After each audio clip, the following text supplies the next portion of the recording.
আসসালামু আলাইকুম দর্শক। ওমান প্রবাসী ভাই বোনেরা, আপনাদের জন্য আজকের ভিডিওটা খুবই জরুরি। আপনারা জানেন গত ২-৩ দিন আগে ওমান সরকার ঘোষণা করছে অবৈধ যে লোকগুলা সেগুলা বৈধ করার প্রায় ৯৬,০০০ লোকের মতো অবৈধ এই দেশে আছে, সেগুলা বৈধ করার ঘোষণা দিয়েছে এবং একটা প্যাকেজ আপনারা জানেন ৬০ মিলিয়ন রিয়ালের একটা প্যাকেজ ঘোষণা করা হয়েছে, এটা শুধু প্রবাসীদের জন্য। তো যাই হোক দর্শক, এই ব্যাপারে অনেকে আমাকে কমেন্টের মধ্যে জানতে চাইছিলেন যে অনেকে দেখা গেছে ঘোষণার ২ দিন বা ৩ দিন আগে গ্রেপ্তার হয়েছে বা তাদেরকে পুলিশ, আপনারা জানেন যেদিনকে ঘোষণা করছে তার একদিন আগেও কিন্তু প্রচুর পরিমাণে ধরপাকড় এবং অনেক লোক গ্রেপ্তার হয়েছে। তো এই বিষয়ে অনেকে জানতে চেয়েছেন এবং যাদের অনেকের কিন্তু মালিকে ব্লক করে রাখছে, তাদের পাসপোর্ট বা পতাকা ব্লক করছে, ব্লক সম্পর্কে অনেকে জানতে চাইছেন। তো আপনাদেরকে সঠিক আমি তথ্যগুলো আজকে দেওয়ার চেষ্টা করব। এবং গতকালকে আপনারা জানেন ওমান শ্রম মন্ত্রণালয় একটা নতুন আইন জারি করছে, তারা ভিসা সম্পর্কে কঠিন অবস্থানে গেছে, কঠিন তাদের যে ঘোষণাপত্র সেটা তারা জারি করেছে। তো যাই হোক, সেই ব্যাপারেও আমি কথা বলবো। ভিসা সম্পর্কে অনেকে জানতে চাইছেন যে ওমানের ভিসা কবে খুলবে বা খুলবে কিনা, এই সম্পর্কে জানতে চাইছেন। তো এই ৩টা বিষয়ে আমি আপনাদের সাথে আলাপ করব। ভিডিওটা অবশ্যই আপনারা পুরো ভিডিওটা দেখবেন, তাহলে অনেক কিছু আপনারা জানতে পারবেন বা বুঝতে পারবেন। সর্বপ্রথম আপনাদেরকে বলছি, যারা অবৈধ আছেন এই দেশে তাদেরকে বৈধ করার ঘোষণা করছে। এর মধ্যে বৈধ হতে পারবেন দীর্ঘ ৬ মাস সময়, আপনাদের যথেষ্ট সময় আপনাদের দেওয়া হয়েছে।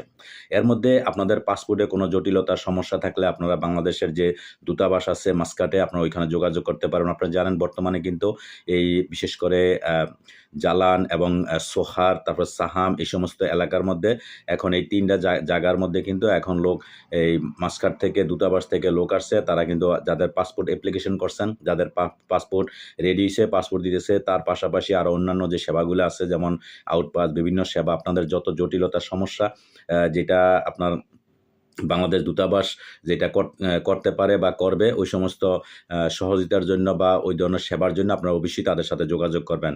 আর এটা গতকালকের থেকে শুরু হয়ে গেছে। আমি তার আগের ভিডিওর মধ্যে আমি বলছি, এটার প্রোগ্রামটাও দিয়ে দিছি। সকাল ৮টা থেকে ৮:৩০ থেকে সন্ধ্যা ৬টা পর্যন্ত তারা থাকবে। গতকালকে শুরু হয়েছে, আজকেও থাকবে, আগামীকালকে ওটা লাস্ট ডেট। আগামীকালকে শনিবার পর্যন্ত তারা থাকবে এখানে। তো আপনারা যোগাযোগ করবেন, অবশ্যই যোগাযোগ করে ওইটার আপনার সেবাটা গ্রহণ করবেন। ১ নাম্বার। ২ নাম্বার হচ্ছে, যারা পাসপোর্টের বিভিন্ন রকমের ব্লক, মালিকে দেখা গেছে তার পতাকার মধ্যে ব্লক মারছে, ঠিক যেই মালিকে আমরা অনেকে প্রশ্ন করছেন যে ব্লক করলে আমি পতাকা করতে পারবো কিনা। তো এটার সঠিক তথ্য, আপনারা কখনো কোনো দালালরে বা কারোরে আপনার টাকা দিবেন না যে টাকা দিলে আমি ব্লকটা ছুড়ে আনবো বা এটা সেটা, এটা কখনো সে পারবে না। এটা একমাত্র মালিকে যে ব্লকটা ছুড়াইতে পারবে। তো আপনার যেই মালিকে ব্লক দিছে ওই মালিকের সাথে আপনি যোগাযোগ করবেন, তার সাথে ভালো সম্পর্ক রেখে তার সাথে কথাবার্তা বইলা তাকে দিয়ে আপনি ব্লকটা ছুড়ানোর ব্যবস্থা করবেন। যেহেতু আপনারা জানেন অবৈধ লোকের জরিমানা মওকুফের পাশাপাশি ওমানে অনেকের যাদের যেটা আমরা চিগিল তিজারি বলি বা লাইসেন্স বলি, সবার লাইসেন্স, অনেকের লাইসেন্স কিন্তু ব্লক হয়ে গেছিলো বা ক্যান্সেল হয়ে গেছিলো। সেই লাইসেন্সগুলা কিন্তু তাদের ওই লাইসেন্সের পরে অনেক কয়েক হাজার রিয়াল পর্যন্ত তাদের জরিমানা পর্যন্ত ছিল। তাই যাই হোক, এগুলো কিন্তু মওকুফ করা হয়েছে এবং তাদের যে লাইসেন্সগুলো যে বন্ধ হয়ে গেছিলো বা ক্লোজ করে দেওয়া হয়েছিল, এগুলো কিন্তু আবার সচল করা দিতেছে এবং যারা যাওয়ার পরে তাদের লাইসেন্স আবার পুনরায় আবার তারা ফিরে পাবে। তো ওই লাইসেন্সের উপর কেউ যদি এরকম ব্লক দিয়ে থাকে বা এরকম পাসপোর্টের জটিলতা থাকে, সুতরাং মালিকের সাথে আপনার যোগাযোগ করতে হবে। মালিকই আপনার ব্লকগুলো ছুটানোর ব্যবস্থা করতে পারবে। তো যাই হোক, মালিকরে দিয়ে আপনি ওইটার ব্যবস্থা করবেন। কইরা ব্লক আপনার আগের আপনার নিজের পাসপোর্ট বা আপনার ব্লক, এগুলো আপনার সমস্যার সমাধান করবেন।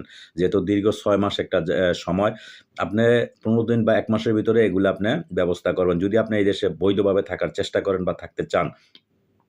তো আপনি এই সে এক কথা। দ্বিতীয় কথা হইছে, যারা এই ঘোষণার ১ দিন আগে পর্যন্ত যারা গ্রেপ্তার হইছে তাদেরকে কোনো সুযোগ নাই, তাদেরকে দেশে পাঠায় দিবে। অবশ্যই সরকার ১৫ দিন বা ১ মাস জেলে থাকবে। তাদের যে প্রসেসিং আছে, একটা সময় আছে, ওই সময়ের মধ্যে তাদেরকে দেশে পাঠানো হবে।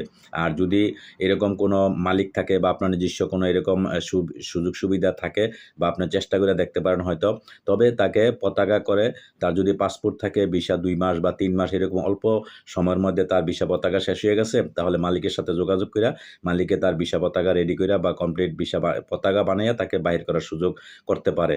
আর নতুবা যদি দীর্ঘদিন হয়ে থাকে, দেখা গেছে অনেক পুরানা ৬ বছর ৭ বছর বা ৫ বছর হয়ে গেছে একদম মানে পুরানো অবৈধ, তাইলে তার রাখার আর কোনো সুযোগ নাই। দেখা গেছে তার সাথে মালিকেরও কোনো যোগাযোগ নেই, মালিকের থেকে সম্পূর্ণ বিচ্ছিন্ন আছে, তার ভিসা পতাকা কোনো কিছু, তার কোনো খোঁজখবর নেই। ওই ধরনের লোকের কোনো আর তদবির করেও লাভ হইব না, তাদেরকে দেশে যাওয়া ছাড়া আর কোনো পথ নাই। এই সে ২য় নম্বর কথা। ৩য় নম্বর কথা হইছে ভিসা সম্পর্কে অনেকে ভাই জানতে চাইছেন যে ওমানের ভিসা কবে খুলবে? ভিসা তো খুলবেই না, বরঞ্চ ভিসা সম্পর্কে আপনারা জানেন আরো কঠিন। তারা আইন করছে, এখন ভিসার উপরে নিষেধাজ্ঞা পর্যন্ত দেওয়া হইছে। প্রথম আপনারা জানেন গতকালকে পাকিস্তানের কিছু তাদের ভিসার সম্পর্কে ভিসা নিয়ে তারা কিছু দুর্নীতি করেছে, এরকম তথ্য তাদের কাছে আসছে। আসার পরে পাকিস্তানিদেরকে প্রথম নিষেধাজ্ঞা দেওয়ার পাশাপাশি এখন আবার বাংলাদেশি এবং ইন্ডিয়ান যারা আছে তাদের উপরও ভিসা নিষেধাজ্ঞা দেওয়া হইছে। তো এখন ভিসার যে নিষেধাজ্ঞা দেওয়া হইছে, আর আরেকটা কথা হইছে, আপনারা জানেন যে ওমান একটা যেকোনো একটা নতুন কানুন হইলে এই কানুনটা সঠিক, এটা কি এটার কতগুলা ধাপ আছে, কি ধাপে বা কি ব্যবস্থা তারা নিবে ওই কারণের উপরে, ওইটা কিন্তু সাথে সাথে এটা জানা যায় না। এটা কিছু সময় লাগে, আপনারা অবশ্যই জানেন যে কমপক্ষে ২ দিন ৪ দিন বা ১ সপ্তাহ পরে এটা বোঝা যাইব। তো ভিসা সম্পর্কে এখন কি ভিসা আপনারা জানেন, এখানে প্রায় ১৮-২০টা ক্যাটাগরি ভিসা আছে ওমানে। এই ১৮-২০টা ক্যাটাগরির মধ্যে আপনারা জানেন শুধু একটা ভিসা বন্ধ আছে, সেটা হচ্ছে শ্রমিক ভিসা। আর বাকি যে ভিসাগুলা এগুলা কিন্তু চালু আছে, তবে এর মধ্যে কিন্তু সীমিত, আংশিকভাবে চালু আছে, পুরাপুরি আগের মতন অ্যাভেলেবেল চালু নাই। তো যাই হোক, এখন আবার তারা ওই ভিসার উপরেই আবার নিষেধাজ্ঞা দেওয়া হইছে। ভিসা তারা মানে পুরাপুরিভাবে ভিসা দিবে না। তো এখন কি ভিসা? শ্রমিক ভিসা তো খুলবেই না, ওইটা দেওয়ার তো কোনো প্রশ্নই আসে না। হয়তো ৬ মাস পর যেয়া বা পরবর্তীতে যেয়ে যদি কানুন আবার চেঞ্জ হয়, হয়তো এটা বলা যাইব। আর এই মুহূর্তে ভিসা খোলার কোনো সম্ভাবনা নেই, বরঞ্চ ভিসার উপরে তারা আরও নিষেধাজ্ঞা দেওয়া হইছে। তো ভিসা নিয়ে এখন টেনশন করার দরকার নাই। ভিসা আপনারা এদিকে ভিসা খুলবে না, যারা বাংলাদেশ থেকে নতুন করে আসতে চাইতেছেন ওমানে, এখন আপাতত এই ব্যাপারে টেনশন করার দরকার নাই, বা কোনো দালাল চক্রকে কাউকে টাকা-টুকা দিয়ে আপনারা প্রতারিত হবেন না। এই হচ্ছে আমার ৩ নাম্বার কথা। আর যারা ওমানে বর্তমানে বসবাস করতেছেন, আপনাদেরকে বলছি আপনারা অবশ্যই আপনাদের পাসপোর্ট, কার পাসপোর্ট কোথায় আছে, মালিকের কাছে থাকুক বা যেখানেই থাকুক, পাসপোর্ট সংগ্রহ করেন। পাসপোর্টের অনেকে দেখা গেছে পাসপোর্টের মেয়াদ নেই, আপনারা পাসপোর্টের মেয়াদ বাড়ানোর চেষ্টা করবেন। দূতাবাসে গেলে আপনাকে নতুন পাসপোর্ট দিবে। তারপরে অনেকের দেখা গেছে বাংলাদেশের যে আইডি কার্ড আছে, এনআইডি কার্ড, এগুলো জটিলতা আছে। বাংলাদেশেও কিন্তু বর্তমান যেহেতু সামনে নির্বাচন, নতুন সরকার ক্ষমতায় আসবে, এই জন্য আপনারা জানেন এনআইডি কার্ড সংশোধন করতেছে।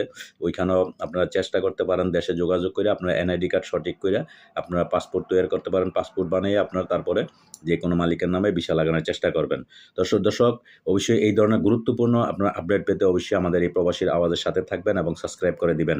যারা সাবস্ক্রাইব করছেন তাদেরকে অবশ্যই ধন্যবাদ জানাচ্ছি, আর যারা করেন নাই এখনও সাবস্ক্রাইব করে দিবেন এবং অবশ্যই শেয়ার করে দিবেন। আপনার আশেপাশে যারা বন্ধু-বান্ধব আছে সবাইকে দেখার সুযোগ করে দিবেন। তো দর্শক ভালো থাকবেন। আল্লাহ হাফেজ।